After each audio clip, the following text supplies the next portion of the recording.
அஸ்ஸலாமு அலைக்கும் வரஹ்மத்துல்லாஹி வபரகாத்துஹு. உறவுகளே, இன்றைய நாள் நாங்கள் தொழுகையை முறிக்கக்கூடிய சில விஷயங்களை பார்த்து கொள்வோம்.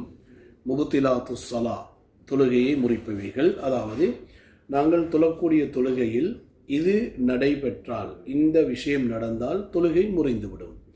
அதில் முதலாவது அல் கலாமுல் அம்த், நாங்கள் வேணுமென்றே ஏதாவது பேசுகிறது. தக்பீர் கட்டி தொழுது கொண்டு இருக்கிறோம், யாராவது முன்னுக்கு இருக்கும் பொழுது தொழுகை அல்லாத வார்த்தையை வச்சு நாங்கள் அவளுக்கு ஏதாவது பேசுகிறோம். அப்படி பேசினால் தொழுகை முறிஞ்சிடும்.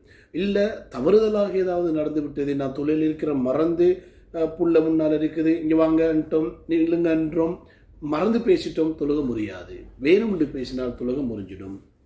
இரண்டாவது அல் ஃபிஅலுல் கஸீர், தொழுகைக்கு சம்பந்தம் இல்லாத அல்லது வெளியில் செயல்பாடுகளை நாங்கள் கூட்டிக் கொள்வது. உதாரணமாக தக்பீர் கட்டி தொழுகிறோம், தொழக்கூடிய நேரத்தில் நாங்கள் அதிகமாக இப்படி சொறிகிறோம், அதிகமாக நாங்கள் சொரிஞ்சு கொண்டு இருக்கிறோம். அப்படி அதிகமாக சொரிஞ்சு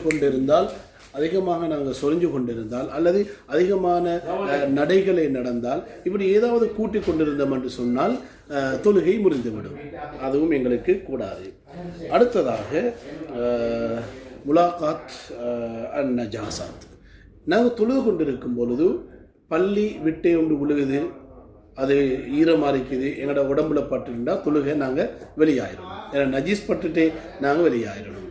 அதனால் தொழுது கொண்டிருக்கும் பொழுதோ அல்லது எங்களோட பிள்ளைகள் எங்களோட மேலே சிறுநீர் கழிச்சிட்டாங்க, ஏதாவது நஜீஸ் எங்களோட உடம்பத்தில் சேர்ந்துட்டால் அந்த தொழுகை முறிஞ்சு விடுகிறது.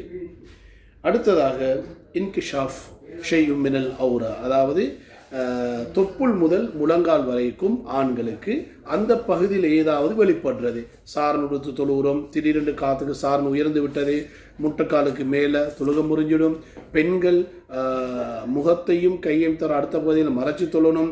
அது ஆடை ஏதாவது விலகிவிட்டது என்றால் தொழுகை முறிந்து விடும்.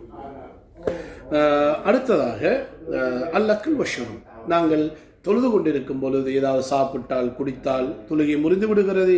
அதே நேரத்தில் அடுத்ததாக காற்று பிரியுதல், முதலாவது சலாம் சொல்வதற்கு முன்னால் காற்று பிரிஞ்சால் தொழுகை முறிந்துவிடும்.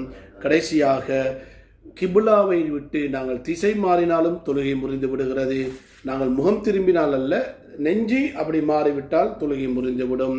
அடுத்ததாக கடைசியாக நீயத்து மாறிவிடுகிறது. நாங்கள் தொழுகிற நீயத்தை விட்டுட்டு இது நடந்தால் நான் தொழுகை விட்டு வெளியாகிறவன் அப்படி நீயத்து வச்சாலும் தொழுகை முறிந்துவிடும். எனவே தொழுகையில் முறிந்து விடாமல் நாங்கள் பாதுகாத்துக் கொள்வோம். நன்றி, வசலாம்.